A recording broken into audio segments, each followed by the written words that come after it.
Muy bien, vamos a cambiar completamente de información y vamos a abocarnos a lo que sin lugar a dudas va a ser la noticia judicial de la semana. Estamos hablando de la detención en la jornada de este día miércoles del exfuncionario provincial Mauro Andión, el expresidente del ya disuelto Instituto IAFEP de aquí de la provincia del Chaco, el Instituto de Agricultura Familiar y Economía Popular de la provincia. Mauro Andión fue detenido por fraude. Era titular de este IAFEP e investigan el desvío de fondos públicos. Mauro Andión era titular del Instituto de Agricultura Familiar y Economía Popular, hijo del exintendente de Pampa del Infierno y expresidente del Consejo Municipal de esta localidad. Bajo su gestión, más de 400 beneficiarios del programa denunciaron haber sido estafados por piqueteros y dirigentes sociales cercanos al gobierno chaqueño. Los fondos destinados a organizaciones sociales fueron desviados en favor de ciertos dirigentes, mientras que las obras y proyectos quedaron sin ningún tipo de control. El IAFEP en el año 2023 contó con un presupuesto de, escuchen bien, 16.000 millones de pesos, de los cuales 15.000 millones de pesos se llevaron las organizaciones sociales. El organismo debería haber asistido a consorcios productivos y de servicios rurales y no destinó ni el 1% a productores chaqueños. El 93% fue a manos de fundaciones que no fueron constituidas a través de instrumento público, sino a través de instrumento privado. La fiscal Graciela Griffith Barreto lideró la investigación junto a Francisco Asís de Ovaldía y además al fiscal Víctor Recio. La investigación penal preparatoria reveló que el gobierno de la provincia del Chaco había erogado sumas millonarias a favor de diversas fundaciones y cooperativas manejadas por conocidos dirigentes sociales y que las obras adjudicadas no habían sido entregadas y en algunos casos ni siquiera habían comenzado con las obras. Además, se está tramitando otro expediente vinculado con contrataciones celebradas por las obras del IAFEP con más de 100 organizaciones, entre cooperativas, asociaciones civiles y fundaciones. Reiteramos entonces, en la mañana de este día miércoles, Mauro Andión, el expresidente del ya disuelto IAFEP de la provincia del Chaco, fue detenido por fraude a la administración pública e incumplimiento de deberes de funcionario público.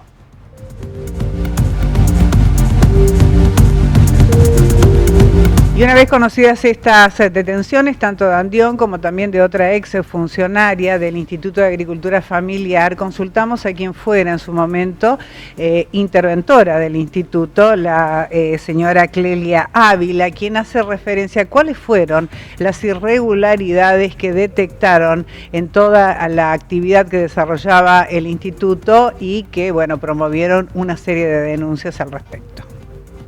Nace en el 2021 con una ley a la cual que tiene su antecedente en el IDRAF, que se encargaba de la agricultura familiar, pero se le agrega lo que es la economía popular.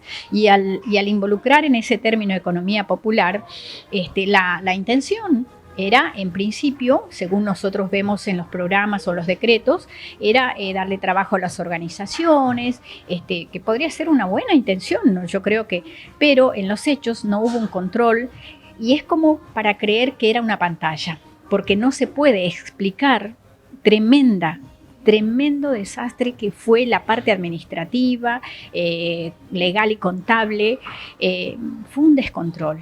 Y bueno, tenía el año 2023 un presupuesto de 16.000 millones de pesos, de los cuales entre las organizaciones sociales se habría entregado alrededor de 15.000 millones, que hoy son como 50.000 millones de pesos, es mucho dinero.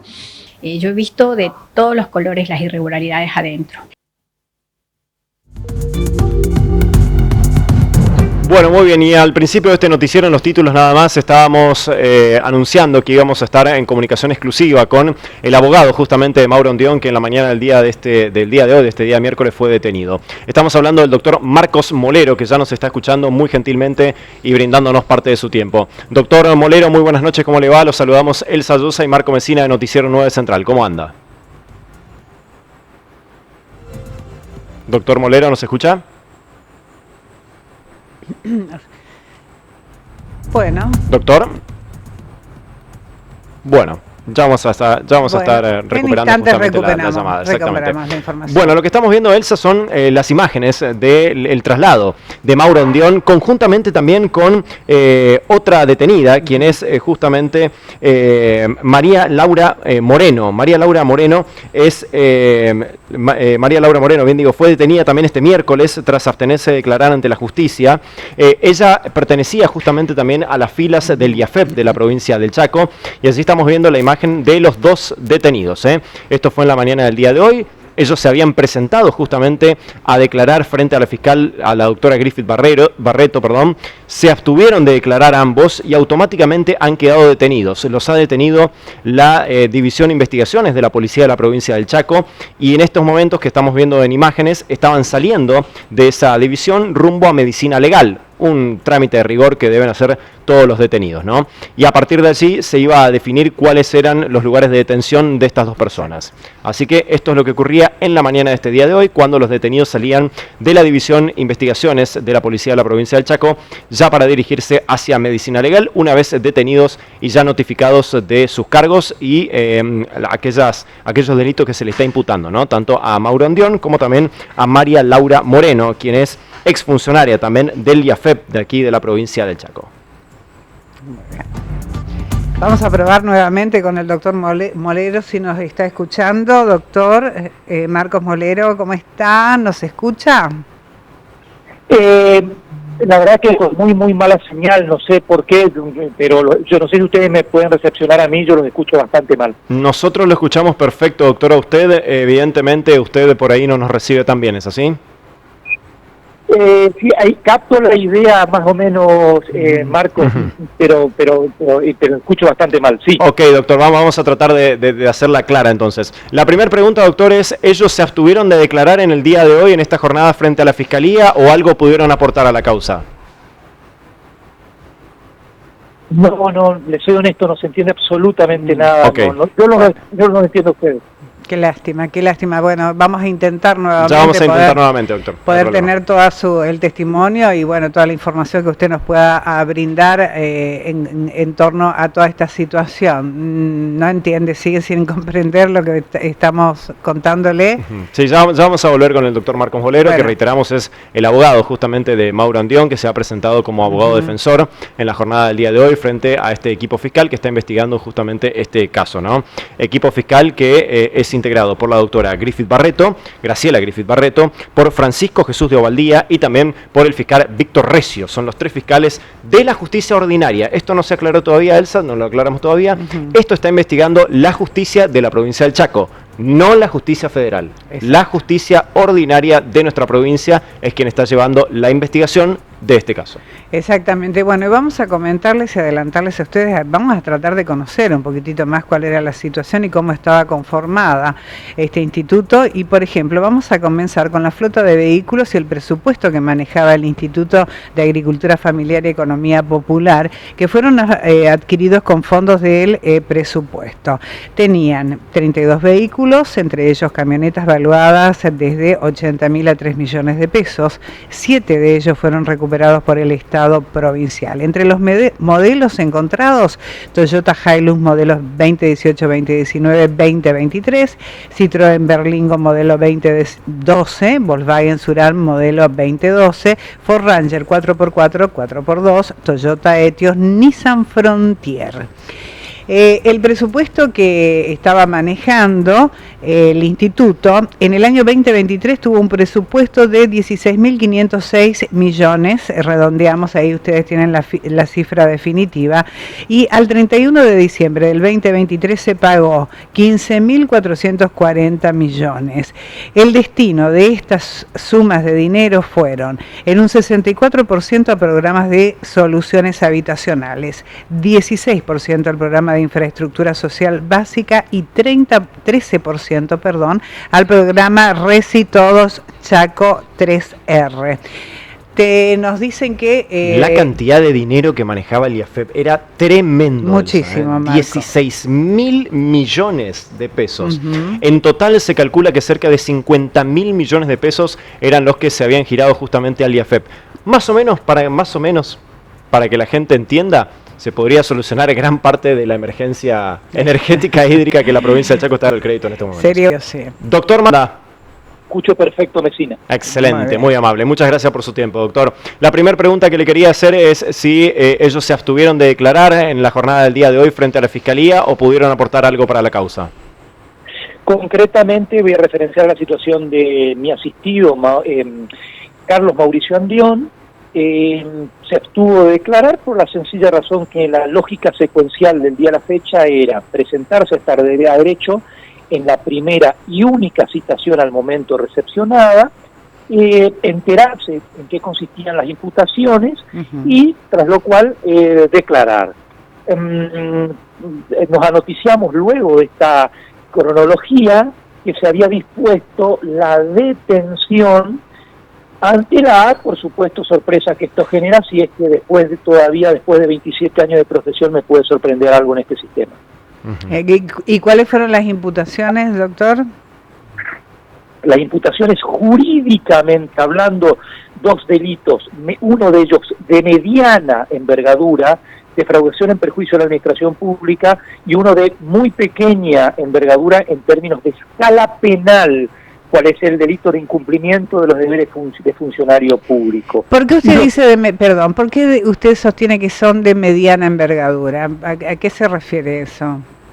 Muy buena pregunta y una respuesta que es extremadamente sencilla. Los delitos todos, sin excepción, en nuestro sistema punitivo prevén lo que se denomina una escala penal.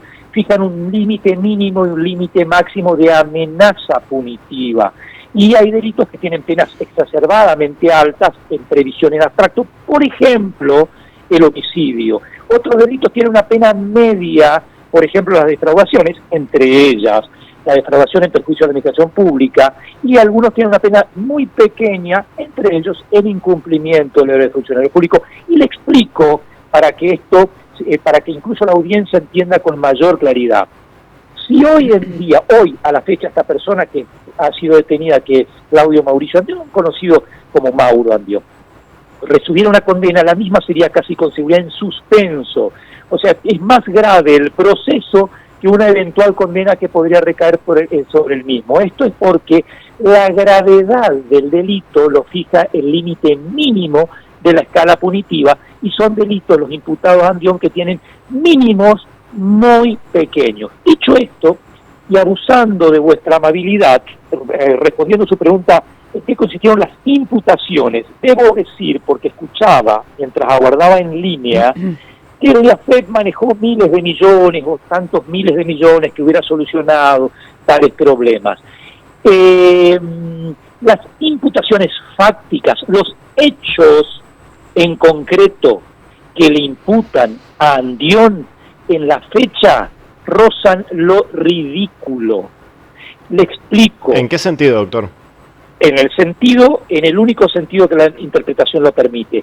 ¿En qué consistieron las imputaciones en concreto? Las que se las haré llegar a cuanto periodista requiera, porque es el único organismo en el que todavía tengo cierta confianza, el cuarto poder. Y consiste básicamente en esto. Le han dicho a Andión, en mayoría de las imputaciones, los hechos, usted autorizó el pago del 30% de obras que se construyeron por debajo del 30%, 17%, 22%. Entonces, un observador no entrenado, un observador desprevenido, podría pensar que hay una actividad por lo menos ilegítima. A poco de que usted analice la ley de obra pública, sabrá que el anticipo de obras del 30%. Luego, ante no certificarse avances, claramente no se pagó un centavo más al respecto. Punto 1, esa es la enorme mayoría de los casos. Punto 2, un caso que quisieron instalar mediáticamente en un verdadero desatino y atentado contra la inteligencia mínima. Un galpón, dicen, se ha construido un quincho para los piqueteros. Textuales palabras, le explico. A un testigo lo referenció ayer, no yo de ninguna manera, y mucho menos mi asistido. Un testigo dijo lo siguiente: hubo un movimiento social, no recuerdo exactamente el nombre en este momento, que tenía una pileta y construyó un galpón con una finalidad, creo que para usar de telar o un emprendimiento vinculado con la producción de telas, al lado. Y si usted lo observa, hay una construcción edilicia y en el terreno contiguo una pileta. Dista esto mucho ad infinitum de ser un quincho. Pero claro, había que instalar una idea rimbombante. Entonces, mientras se habla del presupuesto del IAFEP, que les soy honesto, Messina, y a la coconductora de vuestro programa, no tengo la menor idea y no tengo por qué tenerla de a cuánto ascendía. Pero lo que sí es cierto y manejo con precisión son las imputaciones efectuadas en el expediente. Y en el expediente esa suma presupuestaria no tiene absolutamente nada que ver. Eran casas, insisto, o soluciones habitacionales que, por un lado, lo que ya referencié y me remito, se pagaba un anticipo de obra, las que se siguieron haciendo y que se construyeron bien recibieron los pagos correspondientes, las que no se siguieron construyendo no recibieron más pago que el anticipo de obra, que luego hay un sistema de recupero. Eso, doctor, Sí, y permítame que es un tema no menor. A ver, quiero que se posicione la audiencia básicamente a través del óptimo trabajo periodístico que vienen haciendo vosotros. En esto, el presidente del IAFEP, en este caso Carlos Mauricio Neón, en otro quien pudiera ser el funcionario X, al igual que un ministro, fija las políticas estructurales en su determinada cartera. Aquí claramente nos controlaba, y no era el encargado de controlar específicamente el avance de la obra, el que ya le venía siendo anticipado por expedientes certificados por los respectivos técnicos de la cuestión. ¿Sí? Este es un punto muy importante. Había los encargados técnicos de constatar el avance de la obra es lo que llevaban. Claramente el presidente de AFEP no tiene en su manual de obligaciones y funciones el hecho de constatar in situ cada una de las obras. Ahora, doctor, le hago una consulta. Usted habló recién de recupero de gastos o algo por el estilo. El dinero que por ahí no se giraba justamente a estas organizaciones cuando no llegaban al 30%, ¿ese dinero se logró encontrar, se logró recuperar o se fumó, se fue a parar a otro lado? Pero claramente que esto de la trazabilidad del dinero alcanza con que mirar el giro que se hacía. Esto es de un sentido elemental extremadamente básico, Messina. Mire, creo entender su pregunta, es decir, luego se reclamó la devolución, quizás sea la pregunta. La trazabilidad está clara, pero mire, se intimaban a las determinadas organizaciones para que continúen la obra, o caso contrario, había un mecanismo al efecto de un eventual recupero. ¿Y se alcanzó a recuperar algo o no? Creo que entiendo que se seguían pretendiendo ejecutar las obras, que se estaban justamente fundamentando el porqué de las demoras, siempre, aclaro también, en el marco de, recordarán ustedes que la imputación comprende los años 22 a 23, el comienzo de uno hasta final del otro, prácticamente un periodo de estos años, en el que hemos tenido un fenómeno inflacionario importante. Entonces justamente la discusión se trababa respecto de que se comenzaba fijando un valor X y cuando se destinaba ese dinero no alcanzaba a cubrir el porcentaje que originariamente se había estipulado. Más o menos, Messina, lo que le sucede a cualquier persona que inicia una construcción de una vivienda. Doctor, usted hace referencia a denuncias ridículas, o una situación, una imputación, digamos, ridícula, pero la misma surge de los estudios realizados por quien fuera fuera interventora del instituto, la señora Clelia Ávila, que hace referencia o que sostiene que existen en su poder más de 400 denuncias de personas que fueron estafadas en toda esta situación. No puedo contradecir lo que dice la escribana Clelia Ávila. Puedo simplemente señalarle el motivo por el cual se dispuso la detención de Andión en el día de la fecha, y que en nada se relaciona ni con una, ni con dos, ni con 400 denuncias efectuadas por personas. Le explico, por distintas personas. Le comento. Cuando se toma declaración de imputado o indagatoria, es exactamente lo mismo, a un sujeto en el marco de un proceso penal, se le informa el hecho a tenor del cual está haciéndole recepcionada la declaración. Sí. Técnicamente esto en el proceso penal se llama la intimación. En definitiva, es aquello de lo que el sujeto debe defenderse. Ninguna, y lo digo por tercera vez, ninguna de la intimación de los 5 expedientes en función del cual se dispuso la detención en el día de la fecha de Andión, le referencian a que persona alguna se quejó de algo. En todas se referencian a estas viviendas, escasos números, de que, dado un anticipo de obra, no llegaba, del 30% del valor, no llegaban al 30% algunas de la construcción, o en algunos casos algunas sí y otras no, y en el caso de 2 galpones más. Esto es el motivo por el cual fue detenido Andión. Si luego hay 400 denuncias, o más, o menos, u otro, eso no ha sido motivo de lo que a mi disciplina corresponde, que es intervenir en un proceso penal. No ha sido objeto de denuncia que a la fecha le haya sido informada y técnicamente hablando intimada a Carlos Andión. Doctor, ¿de cuántas viviendas aproximadamente se está hablando? Tengo que hacer un raconto, le soy honesto, Messina, porque de esta situación yo la conozco hace bastante tiempo, incluso hemos aportado en su momento información a la Fiscalía actuante, porque originariamente fueron 6 viviendas, ahora son 5 expedientes en las que son más, pero no tengo el número exacto porque hoy me estoy ocupando más de la cuestión inmediata, como parafraseando algún pensador argentino, muchas veces en este país lo urgente reemplaza lo importante. En el proceso penal acontece lo mismo y me ocupé del estadio o de la situación de detención de Andión. Claro. Pero no, claramente no es el conflicto no llega a una veintena, tendría que hacer números, pero en ese universo aproximado. Claro. Doctor, ¿usted está pidiendo la libertad de su defendido?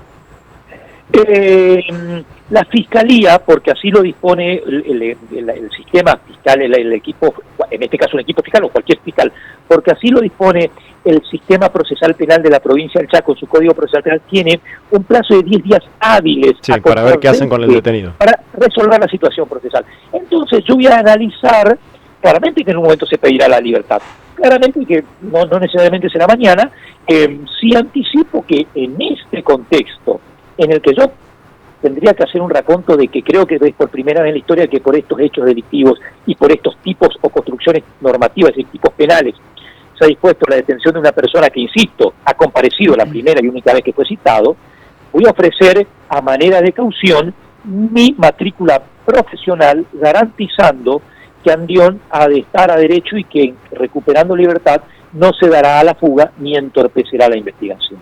Entonces, una pregunta consecuente, como usted es un hombre inteligente, como ustedes, a ostensivo, son periodistas inteligentes, creo que le dictarán la prisión preventiva o no, y mire, yo no tenía por qué creer que esta persona esté detenida, a partir de ahí, ¿cómo voy a creer en algo? Ok, doctor, le agradecemos muchísimo por este contacto.